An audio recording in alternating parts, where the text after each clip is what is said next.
자, 지난 시간 무산소과 유산소 비교했지? 그지? 그림 갖고 비교했었고, 자, 그 다음에 이제 나오는 내용이 이제 유산소과 연소를 비교하는 내용 나오거든? 근데 그 내용 들어가기 전에 이제 화학 반응의 속도에 대한 개념을 좀 알아야 돼. 알았지? 이제 개념 알고 이제 들어갈게요. 화학 반응이 뭐 했었지? 화학 반응이다. 화학 배우잖아. 화학 반응 뭐야?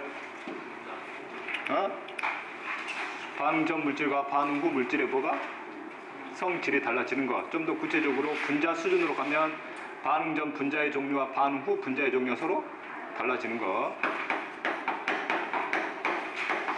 이거 이제 다르게 표현하게 되면 반응물이 이제 뭐가 되는데? 성질이 되잖아. 됐지? 그러면 이것과 이것의 성질이 다르다는 얘기고, 이것의 분자와 이것의 분자의 종류가 서로 달라지는 거 우리가 화학 반응을 하는데, 이러한 화학 반응에 대한 뭘 구해보겠다는 얘기야. 속도를 한번 구해보겠다는 얘기지. 됐지? 일단 속도라는 개념이 쓰이려면 반드시 이 개념이 꼭 들어가야 돼요. 물리 시간을 배우잖아. 반드시 시간 들어. 시간 반드시 꼭 들어가야 돼. 속도라는 개념에는 시간이 반드시 꼭 들어가야 되고, 시간은 반드시 분모에 들어가요. 그러면 시간당 뭐의 변화량을 보게 되면, 어떤 요소의 변화량을 보게 되면 이것의 속도가 되는 거야. 그래서 물리 시간에는 이 변화량을 뭘로 가냐? 이동 거리로 가잖아. 여기서는 화학 반응 속도니까 이동 거리가 아니지. 그럼 분자 내용을 살짝 다른 걸로 바꿔준다고. 그럼 속도가 된다고. 이해됐지? 그럼 반응이 진행되면 반응 물량이 늘겠니 줄겠니? 줄겠지? 생성 물량은 늘어나겠지. 이걸 시간당 얼마나 줄었고 얼마나 늘었는지를 재면 그게 곧 뭐가 된다고? 속도가 된다고. 됐지? 그래서 이제 이때 시간을 잴 때 무슨 시간이라 표현하냐면 단위 시간이라 말이 나와요. 얘들이 이제 단위라는 말이 나오게 되면 굉장히 어려워하더라고요. 이거 단위 시간은 실험자가 임의로 정한 시간이야. 임의로 정한 일정한 시간을 단위 시간이라 그래. 됐지? 그래서 단위 시간을 실험자가 1초라 줄 수도 있고 10초라 줄 수도 있고 1분이라 줄 수도 있고 1시간이라 줄 수도 있어요. 알았지? 그래서 나는 이때 단위 시간을 한번 정해볼게. 이거를 1분이라고 가정할게요. 몇 분? 1분. 그래서 나는 앞으로 단위 시간을 몇 분으로 정할 거야? 1분으로 정할 거라고. 그렇지? 그러면 이제 이 시간 동안에 반응물이 얼마만큼 줄었느냐거든? 그래서 반응물에 무슨 양을 넣어주게 되면, 감소량을 넣어주게 되면 이게 곧 이것의 무슨 반응 속도가 돼요? 화학 반응 속도가 된다고. 예를 들면 반응물이 처음에 1000개 있어. 1000개 있어가지고 1분이 지났어요. 1분이 지났더니 이놈이 700개 남았대. 그치? 몇 개가 줄었지? 300개 줄었거든. 그러면 이놈의 반응 속도는 1분당 몇 개 감소했어요? 300개 감소했다고. 됐냐? 이게 이 반응 속도가 된다고. 이게 됐지? 또는 이런 경우도 있겠지? 1000개가 있었는데 같은 시간당 이 1000개가 반응을 했더니 나중에 이놈이 1분 동안에 300개가 남았대요. 그럼 몇 개가 줄어든 거야? 700개 줄었잖아. 그럼 1분 동안 몇 개 줄었네? 700개가 줄었구나. 그래서 반응 속도는 누가 빨라요? 이게 빠르다고. 알았지? 됐지? 뒤에서 이제 감소했는데 왜 얘는 300개 감소했고 700개 감소했으면 얘가 커야 되는 거 아닌가? 그런 게 아니라 감소량이거든. 얘는 300 줄었고 얘는 몇 줄었으니까 700 줄으니까 전체 값이 얘가 크다고. 반응 속도 크다고. 이랬지? 그럼 반대로 생각하면 결국 얘가 줄어들 만큼 뭐가 늘었겠니? 생성물량이 늘었겠지. 그러면 반응 속도는 이렇게 재도 돼요. 무슨 시간당? 단위 시간당 이 같은 시간 동안에 이게 준 만큼 뭐가 늘었어요? 생성물이 늘었거든. 생성물의 무슨 양? 증가량을 재면 된다고. 됐지? 이걸로 재든 뭘로 재든 이걸로 재든 하면 무슨 속도 나와요? 화학 반응 속도가 나온다고. 이해됐니? 됐지?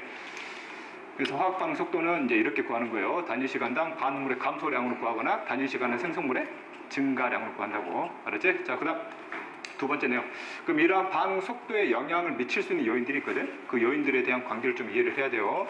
자, 볼게요. 예를 들면 이 화학식이 나오면 애들이 어려워하는데 그냥 그런 물질이 있나 봐.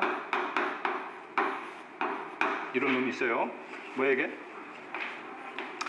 물은 아니지? 과산화수소예요. 이걸 외우라는 뜻이 아니라 이거를 가지고 무슨 반응 시킬 거야? 화학 반응 시킬 거예요. 알았지? 이걸 내가 뭐 시킬 거냐면 화학 반응 중에서 분해를 시킬 거야. 알았지? 이 과정 안 넣어도 돼. 그냥 흐름만 보라고. 자, 분해가 되면 어떤 물질로 분해가 되냐면 물하고 그 다음에 산소로 분해가 돼. 이게 화학 반응이지? 그래서 반응 전 물질과 반응 후 물질의 성질이 서로 뭐예요? 달라요. 왜 달라요? 분자의 종류가 달라져서. 이해됐지? 그럼 간단하게 해석하면 H2O2에 있는 뭐가 떨어져 나와야 돼? 산소가 일단 떨어져 나면 뭐가 돼요? 물이 되잖아. 됐지? 그럼 만약 과산화수소 이놈이 한 개밖에 없었어. 그럼 이 산소가 떨어져 나올 수 있어? 절대 불가능해. 이 하나 갖고는. 그래서 이놈을 반응시키려면 이 과산화수소라는 분자가 하나만 있는 게 아니라 엄청나게 많아야 돼요. 됐지? 이따 올리고 보면 충분히 이해가 돼. 그러면 엄청나게 많은 과산화수소 분자가 있는데 얘가 가만히 있고 얘도 가만히 있잖아. 절대 이렇게 변하지가 않는다. 서로가 뭐 해야 되냐면 움직여야 돼. 뭐 해야 돼? 움직여야 돼. 됐지? 움직이면서 애들끼리 반드시 뭐가 일어나야 되냐면 서로 부딪혀야 돼. 즉 뭐가 일어나야 돼? 충돌이 일어나야 돼. 이 충돌력으로 인해서 여기 있는 산소가 뭐 할 수 있어요? 떨어져 나오면서 분자의 종류가 이렇게 바뀔 수 있어. 그게 뭐가 일어날 조건이야? 화학 반응이 일어날 조건이야. 화학 반응이 일어나려면 반응물에 해당되는 놈들끼리 서로 뭐 해야 돼요? 부딪혀야 된다고. 됐지? 삐끗 부딪히면 돼, 안 돼? 안 되거든. 제대로 부딪혀야 돼. 알았지? 그래서 작년에 융합화학 때 배웠을 거야? 이런 충돌은 무슨 충돌? 유효 충돌을 해서 효과가 있게 부딪혀야 분자들끼리 부딪혀야 이 분자를 구성하고 있는 원자들이 뜯어지면서 새로운 분자로 재구성할 수 있는 조건이 형성된다고. 이해됐냐? 됐지? 그럼 두 가지 상황을 한번 가정해 볼게요.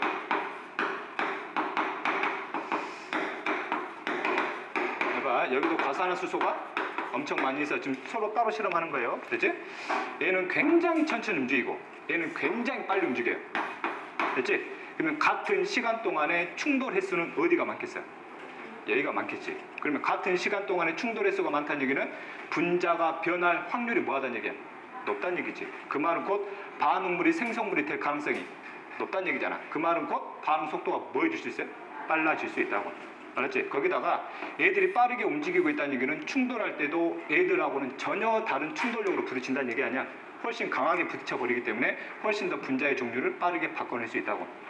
이해됐지? 그지? 그래서 이 실험 조건 어떻게 설명을 하냐면 이놈을 37도씨에서 실험을 했고 이놈을 몇 도씨에서 실험했다 가정하면 400도씨에서 실험했다 가정하게 되면 현재 37도씨에서 A가 움직이는 속도하고 400도에서 A가 움직이는 속도하고 누가 빠르겠어요?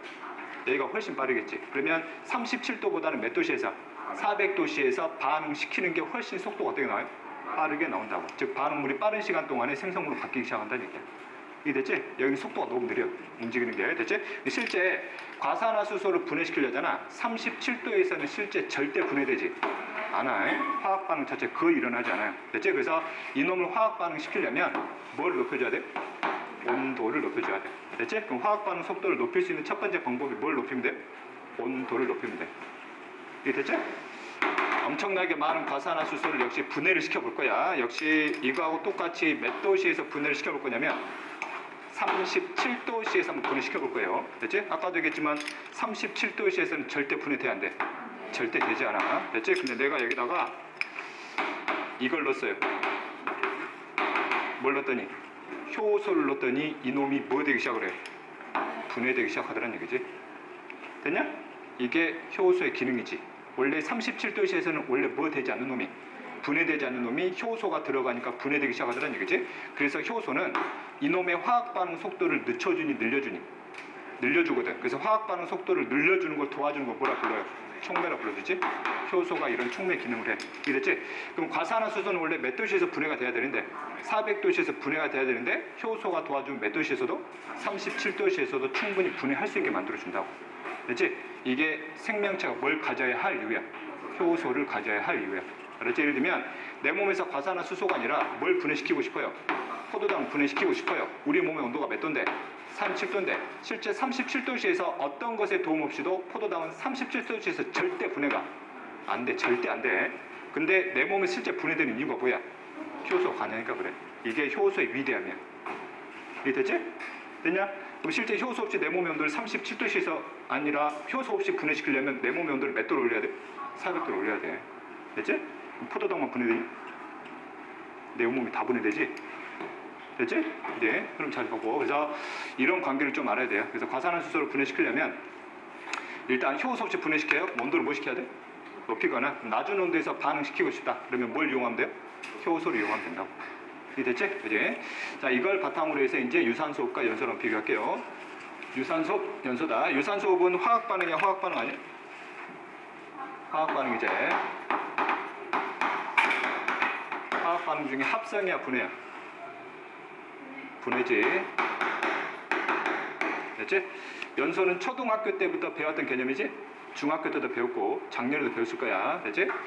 연소도 화학 반응이니 화학 반응이 아니니? 뭐야?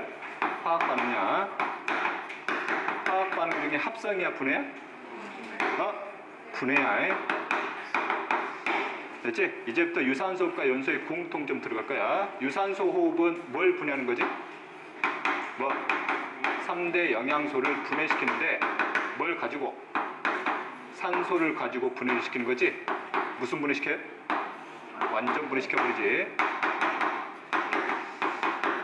3대 영양소 중에 예를 들면 뭐라 가정을 하자.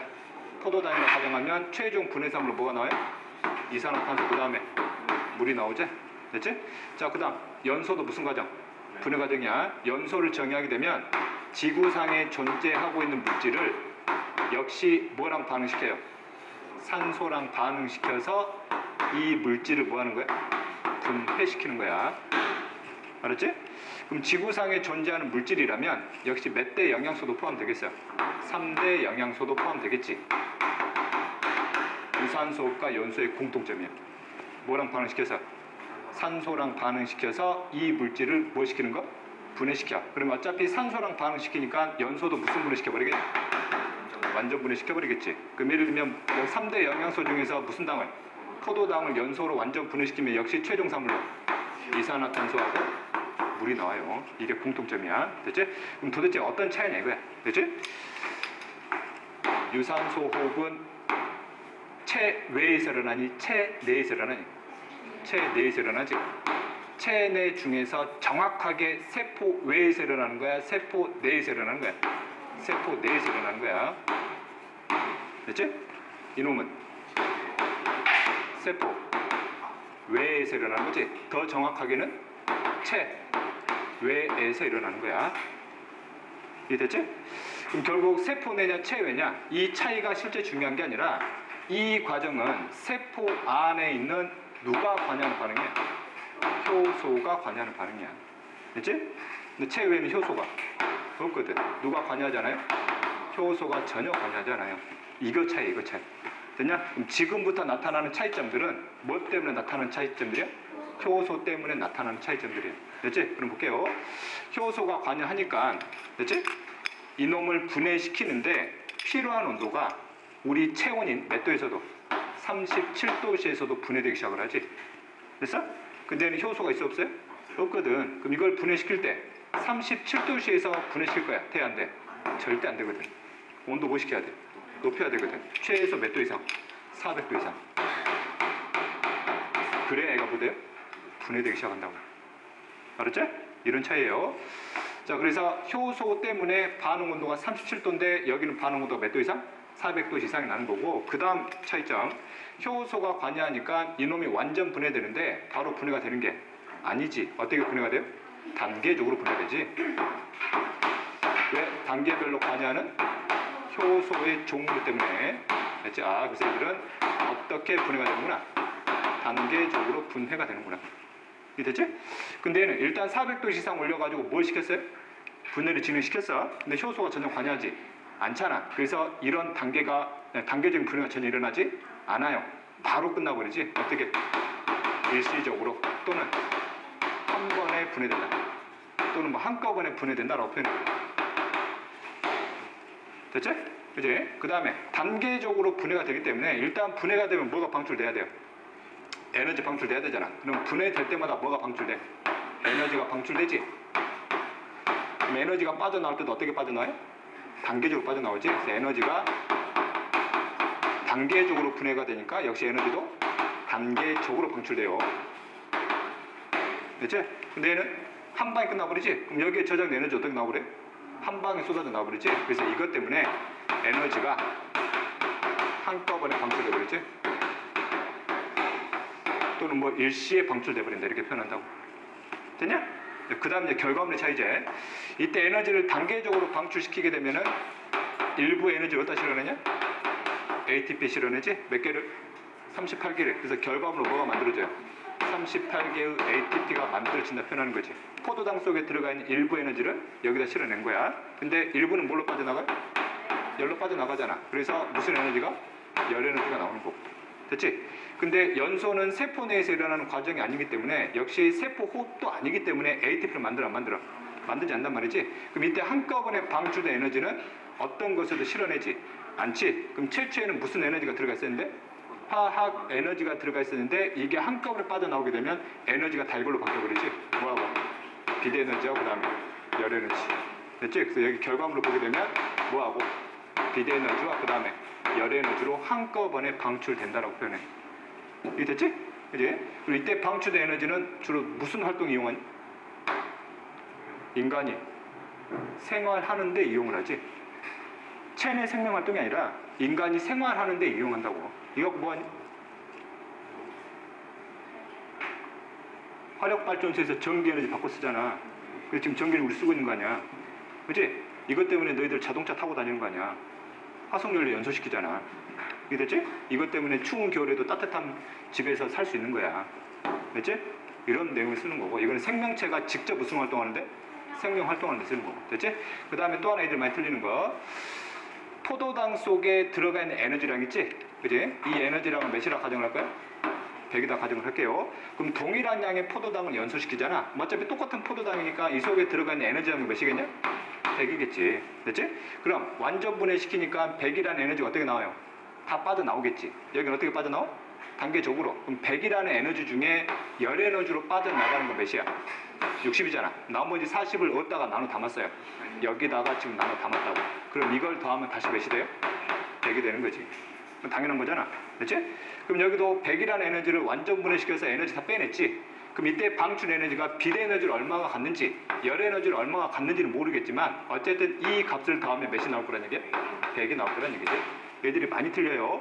유산소 호흡 결과 방출된 전체 에너지량과 연소 결과 방출된 전체 에너지량, 서로 같은 3대 영양소의 종류를 똑같은 양으로 분해시켰다면 전체 방출된 에너지랑 서로 뭐하다고? 똑같다고. 근데 단 이용하는 형태가 다를 뿐이지. 이해되냐? 이런 당연한 걸 애들이 많이 틀리더라니까. 됐지? 자, 그 다음에 이제 또 볼게요. 그럼 포도당을 동시에 분해시켰어. 됐지? 그럼 최종까지 분해되는데 걸리는 시간은 유산소 호흡이 기니 연소가 기니? 누가 길어요? 이게 길지. 왜? 단계적으로 분해시키는 얘는 천천히 분해시킨다고. 근데 얘는 한 방에 끝나버리지? 그래서 동시에 분해가 시작된다고 가정하게 되면 화학 반응 속도는 누가 빠르다 가정해? 연소가 빠르다 가정한다고. 이랬지? 흐름상 그렇잖아. 됐니? 오케이? 이제 그래서 이런 내용들을 비교하면 돼. 그래서 내용을 보게 되면 공통점이에요. 3대 영양소를 큰 틀로 설명해 볼까? 이거 무슨 물에 들어가요? 유, 기, 물에 들어가지 3대 영양소가. 됐지? 그래서 표현을 할 때 유기물을 산소와 함께 완전 분해시켰다. 이걸 공통점으로 본다고. 유기물 중에서 유산소분 특히 몇 대 영양소예요? 3대 영양소. 됐지? 자, 그 다음 이게 공통점이고, 자, 그 다음 차이점 볼게요. 효소를 얘는 이용하지, 얘는 안 하지. 됐지? 그래서 뭐의 차이가 생겨요? 반응 온도의 차이가 생기지? 저기는 체온 범위에서 여기는 400도씨 이상. 됐지? 자, 그 다음에 반응 단계 얘는 어떻게 분해야 돼요? 단계적으로. 얘는 한 방에 끝나지. 그래서 에너지도 어떻게 나와요? 단계적으로 나와요. 얘는 어떻게 나와요? 한 방에 나와요. 됐지? 그 다음 반응 속도. 일단 둘 다 반응이 시작되면 속도는 누가 빨라? 연소가 빠르다고. 한 방에 끝나버리니까. 이해되니? 얘는 뭐예요? 빠르다고. 됐지? 자, 그래서 그림 보면 이게 무슨 호흡 과정이에요? 유산소 호흡 과정. 그래서 포도당이 여기서부터 분해돼가지고 걸리는 시간이 이만큼 걸렸다는 얘기지. 얘는 연소인데 일단 분해되면 어떻게 돼요? 한 방에. 그럼 여기서 출발해가지고 여기서 끝났다는 얘기잖아. 시간이 훨씬 뭐예요? 짧다고. 그렇지? 그럼 여기서 방출 에너지는 한 방에 쏟아져 나오면서 뭐하고? 빛하고 열로 다 바뀌어가지고 빠져나가고. 이게 됐지? 또 물어볼까? 같은 포도당을 완전 분해시켰지? 그러면 어디냐? 여기야. 여기 화학 에너지하고 38개의 ATP의 전체 에너지량을 더한 값도 하고, 여기 빛과 열 에너지를 전체 더한 양이 서로 뭐하냐고? 똑같다고. 알았지? 자, 그래서 넘어갈게요. 이게 유산소과 연소고. 자, 그 다음에 이제 세포 호흡 결과물 뭘 만들어서 주목자? ATP를 만들었지? 그래서 이 ATP의 무슨적 구조를 살펴보자. 화학적 구조를 살펴볼게요. 됐지? 문제상에서 ATP 구조 많이 나와. 이걸 화학적으로 완벽하게 외워야 돼. 그림 보면서 이건 ATP는 구분해야 된다. ATP 구조는 1단원 때 핵산의 기본 단위 뉴클레오타이드 구조와 완벽히 똑같아요. 특히 DNA, RNA 뉴클레오타이드 구조하고 완벽히 똑같아. 됐지? 그럼 1단원으로 거슬러 올라가면 RNA 뉴클레오타이드의 기본 단위가 있었어요. 가장 중심에 뭐 있었니? 당. 됐지? 몇 탄당? 5탄당. 이거 영양소야, 영양소 아니야? 영양소지? 몇 대 영양소야? 3대 영양소야. 3대 영양소 중에 뭐야? 탄수화물이지. 탄수화물 중에 뭐예요? 다당류야, 이당류야, 단당류야? 단당류제. 단당류 대답을 더 못하는 거야. 단당류. 알았지? 탄수화물 5개 있는 거고, 이거 포도당으로 만든 거잖아. 그치, 그치? 이거 이름 뭐야? 리보스제, 리보스. 됐지? 탄수화물이야. 양쪽에 물질이 달라붙는데 한쪽에는 뭐가 달라붙냐면 염기가 달라붙지. 이때 RNA를 구성하는 염기가 4종류인데 4종류 중에 하나가 달라붙지. 뭐가 달라붙거나 아데닌 달라붙거나 그 다음에 구아닌 달라붙거나 그 다음에 사이토신 달라붙거나 그 다음에 티민은 DNA지. 이거는 RNA니까 우라실 중에 하나가 달라붙어요. 됐지? 한쪽에는 뭐가 달라붙어요? 인산이 달라붙어. 인산이 PO4 3-제 이온이야. 이거 영양소 아니야? 영양소지. 3대야 3부야. 3부 중에 뭐야? 무기염료란 말이야 지금. 이건 탄수화물, 이건 무기염료. 이건 관계 형성돼야 된다고. 일단은 그걸 연결을 못 시켜 애들이. 그럼 얘는 영양소야? 영양소 이거 배운 적 있냐 이거? 염기는 안 배웠단 말이야 우리가. 이거 영양소가 아니야. 되지? 어쨌든 그렇고. 그러면 RNA 뉴클레오타이드는 결국 RNA 뉴클레오타이드 가지고 실제 뭘 만드는 거야? ATP 만든 거거든. 그래서 그럼 염기 중에서 어떤 염기를 사용하냐면 아데닌을 사용을 해요. 그래서 이 A가 바로 뭘 뜻해요? 아데닌은 뭐야? 아데닌. 됐지? 아데닌. 그 다음에 리보스가 있고 그 다음에 인산이 있어요. 이때 P가 바로 뭘 뜻해요? 인산. 됐지? 아데닌이 결합되어 있는 이 구조물에 인산이 붙어 있는데 이 가운데 있잖아. 이 가운데가 인산의 결합 숫자를 숫자. 됐지? 그래서 모노라는 화학에서 쓰는 모노, 그 다음에 다이, 그 다음에 뭐가 있어요? 트라이가 있거든. 이거 몇 개야? 1개, 2개, 3개 표현한다고. 그래서 그럼 여기는 아데닌이라는 리보스가 붙어 있는 곳에 인산이 몇 개 붙은 거예요? 3개 붙었다고 이게. 얘는 몇 개 붙었니 지금? 하나 붙었거든. 그래서 이거를 뭐라 표현하냐면 아데닌이 붙어있는 리보스에 인산이 몇 개 붙었네? 하나 붙었네. 그래서 뭐라 그래? AMP라고 그래. AMP. 됐지? 그럼 만약에 이거 아데닌이 아니라 구안이 붙었어요. 그럼 뭐라 붙을까? GMP라고 불러. 사이토신 붙었으면 CMP라고 부르는 거고. 됐지? 근데 지금 아데닌이 붙었기 때문에 AMP예요. 됐지? 그럼 이것이 바로 RNA 뉴클레오타이드인데 이것을 가지고 이제 ATP 만들려면 인산은 이제 여러 개 붙여야 되겠지. 됐지? 이렇게 몇 개 붙였어요? 1개 또 2개 붙였지? 그럼 이거 뭐라 부를까? ATP라고 부르면 돼. ATP. 그치? 하나 더 붙었어요. 그럼 뭐예요 이제? 이게 바로 뭐가 돼? ATP. 우리가 원하는 게 나오는구나. ATP. 됐냐? 됐지? 자, 그 다음에 이제 ATP 안에는 우리가 세포 과정에서 방출된 소량의 에너지를 저장시켰잖아. 무슨 에너지를? 화학 에너지를. 그럼 이 구조물에서 그 에너지가 도대체 어디에 저장되어 있느냐? 그 위치를 알아야 돼요. 됐지? 그 위치가 굉장히 추상적이지? 어디 사이? 인산과 인산 사이에, 바로 이 인산 사이에 바로 무슨 에너지가? 화학 에너지가 저장되어 있어요.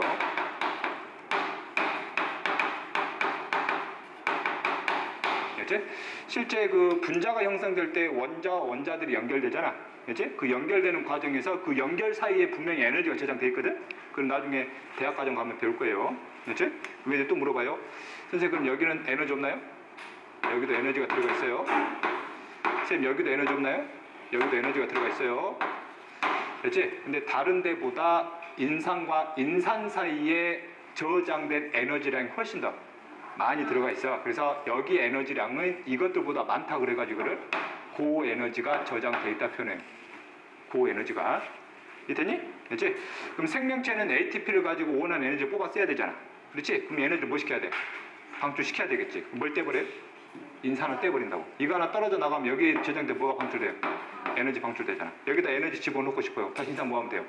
다시 붙이면 에너지 들어가거든. 그렇지? 대다수의 생명 활동에는 여기까지 쓰는 경우는 거의 없어요. 주로 여기에 있는 에너지만 빼냈다 저장했다 빼냈다 저장했다 한다고. 그래서 ATP 가지고 뭘 분해시켜? ADP로 분해시키면 에너지 빠져나오고, 그 다음에 ATP를 다시 ATP를 합성시키면 뭐가 들어가고? 에너지가 들어가고. 그렇지? 주로 여기만 활용을 해요. 주로 대학과정 들어가면 여기를 사용하는 사례까지 배워. 우리는 고등과정이니까 배우지는 않는 거고. 됐지? 자, 그래서 이제 문제에서 이런 그림이 나지. 이게 뭐니 그래? ATP. 그렇지? 이게 ATP구나. 됐지? 이게 이렇게 됐대요. 이거 뭐니 그래 이거? ATP지? 이거 인산은 떨어져 놨다는 얘기다. 이 사이에 저장된 에너지가 뭐 했다는 얘기야? 빠져났다는 얘기지. 이 에너지가 바로 무슨 에너지?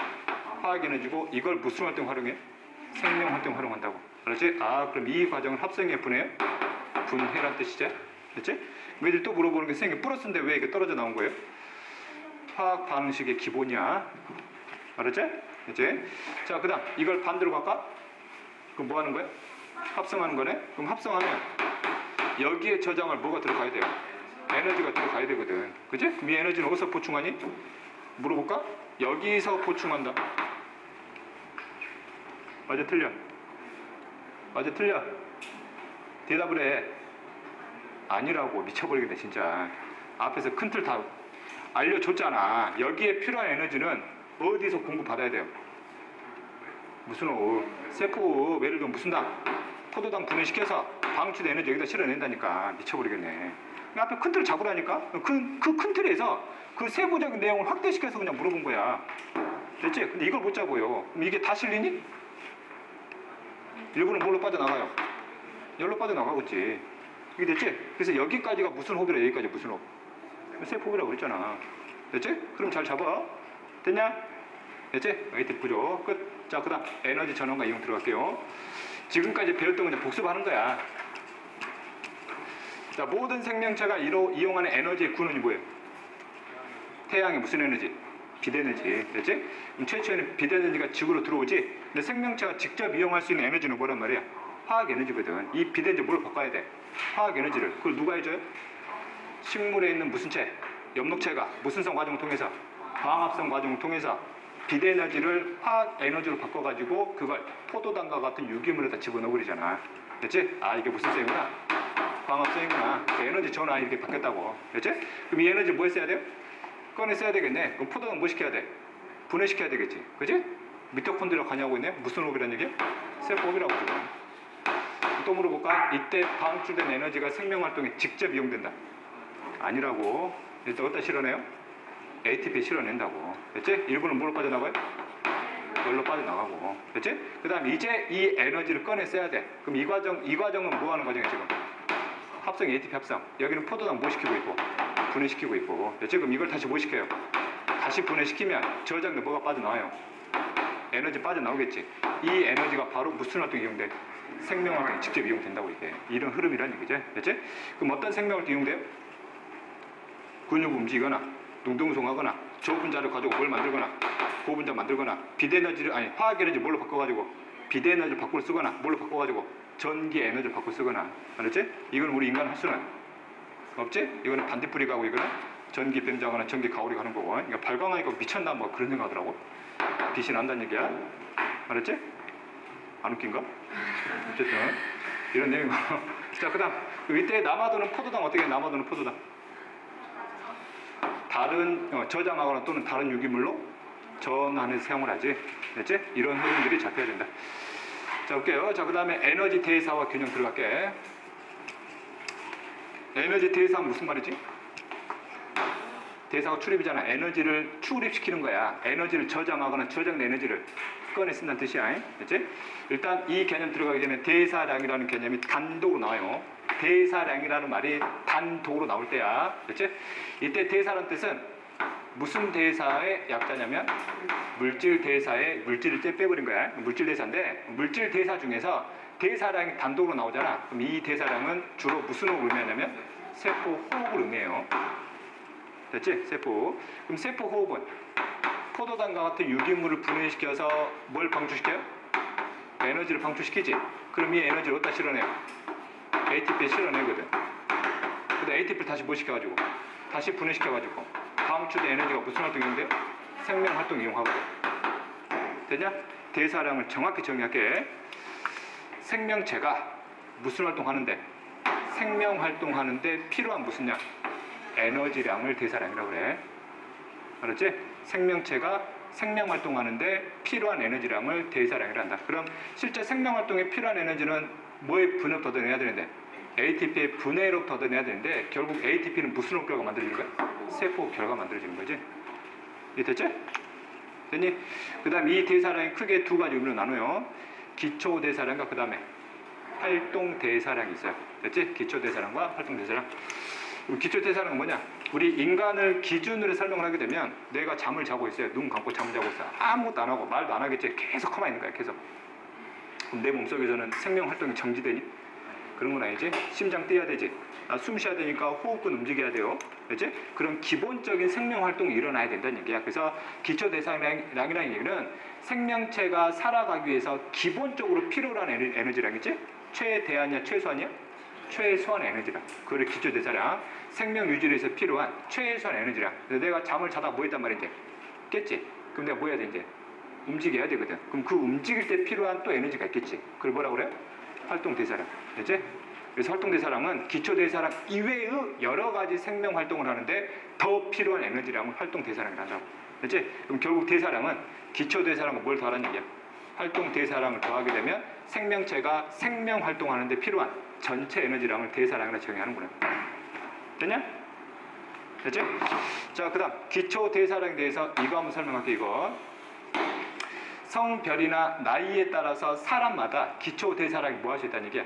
다를 수 있다는 얘기지. 나랑 너희들은 기초 대사량 뭐 할 수 있어요? 다를 수 있어요. 됐지? 성별에 대해서 두 성이 있지 뭐. 남성과 여성이 있어요. 그치? 기초 대사량은 평균이야. 주로 누가 많아요? 남성이 많아요. 여자가 많을 수도 있는데 평균적으로 남성이 많다고 기초 대사량은. 됐지? 그 다음에 나이 볼게. 나이 갖고 애들이 많이 착각하는데 나이에 대해서 나이가 많은 사람이 있고 나이가 많은 사람이 있어요? 적은 사람이 있어요. 보통의 기초 대사량은 누가 많냐면 적은 사람이 많아요. 됐지? 이거 설명을 할게. 많은 사람이 극단적으로 70대 노인이에요. 너무 막 태어났어요. 뭐 신생아예요. 비교하는 거야. 됐지?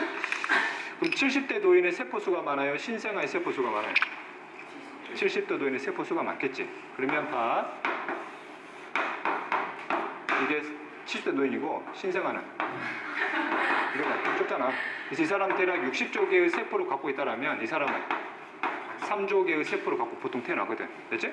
그러면 60조 개의 세포의 생명 활동을 유지하는 데 필요한 기초 에너지량하고 3조 개의 세포를 유지하기 위해서 필요한 기초 에너지량은 누가 많아? 당연히 얘가 많겠지. 근데 왜 얘가 많이 하냐고. 비교하는 기준이 다르다는 얘기야. 알았지? 다른 기준으로 그냥 바라본다는 얘기다. 잘 봐. 이 사람의 전체 세포를 비교하는 게 아니라 같은 세포수를 비교해요. 무슨 세포수? 같은 세포수. 단위 부피당 들어가 있는. 무슨 부피당? 단위 부피당. 단위 부피당 세포수를 갖고 있는 설명을 하는데 또 단위 부피하면 또 힘들어하지? 단위 부피는 실험자가 임의로 뭐한 값이야? 정한 부피 값이야. 됐지? 그럼 이 사람의 부피가 있겠지. 단위 부피가. 됐냐? 이것과 똑같은 부피를 여기다 적용시킬 거라고. 됐지? 그럼 이 단위 부피에 포함되는 뭘 꺼내요? 세포를 꺼내거든. 이렇게. 부피 아니야. 똑같은 부피 안에 세포가 여러 개 있겠지.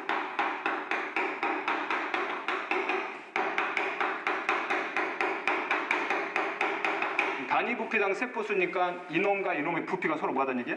똑같다는 얘기잖아. 그럼 같은 부피 안에 들어가 있는 세포수가 거의 뭐 하겠니? 비슷하겠지. 세포수를 거의 보여주지 지금. 맞춰주지. 그러면 이 세포들하고 이 세포들의 필요한 기초 대사량은 누가 높냐 이거야. 누가 높아요?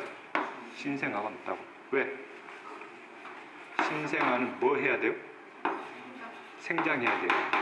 계속 뭐 해야 돼 이제? 세포수 늘려야 되거든. 그렇지? 세포수를 늘리려면 무슨 분열을 해야 돼? 세포 분열을 해야 되잖아. 세포 분열을 한다는 얘기는 기존의 세포와 새로운 세포로 나눠진다는 얘기지? 그러면 새로운 세포를 만들기 위한 물질을 계속해서 뭐 해줘야 돼? 만들어줘야 되거든. 그래서 물질 대사율이 굉장히 높아. 이해됐냐? 그럼 나랑 너희들과 단위 부피당 기초대사량 누가 높아요? 너희들이 높다고. 왜? 더 성장해야 되잖아. 나는 다 자랐잖아. 이해됐냐? 그렇게 해서 가는 거예요. 됐지? 아이, 됐니? 그 다음에 키, 체중, 체표면적 들어갈게요. 이거 합쳐가지고 그냥 이걸로 빼버릴게. 뭐 몸집의 크기. 됐지? 훈이 자니?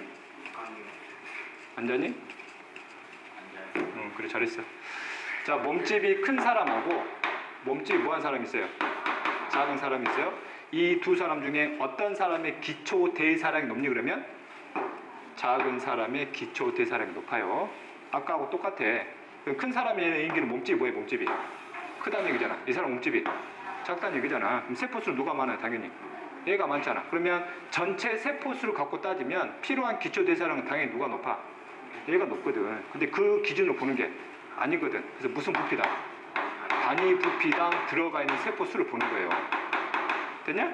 이제 이걸 이해하려면 너희들 1단원 때 다뤘던 적응의 대표적인 사례 중에서 북극여우와 사막여우 기억나지? 북극여우 몸집이 뭐예요? 크잖아. 사막여우 몸집이 작거든. 왜 커야 되지? 주변 온도가 너무 낮거든. 열 에너지가 빠져나가는 양을 최대화시켜야 돼? 최소화시켜야 돼? 최소화시켜야 돼. 그럼 몸집이 뭐 해야 돼? 커져야 돼. 얘는 주변 온도가 높잖아. 열을 빨리 뭐 해야 돼? 빨리 빼내야 되거든. 됐어? 근데 여기는 같은 온도란 말이야. 지금 주변이. 됐어? 그럼 열 손실량 누가 많아요? 에너지 손실량. 얘가 훨씬 높거든. 에너지를 많이 뺏기잖아.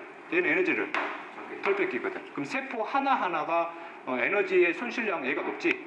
그럼 에너지의 손실량이 너무 높은 세포가 당연히 에너지를 많이 꺼냈어야 될 거 아니야. 그럼 세포 호흡률 누가 높아요? 얘가 높거든.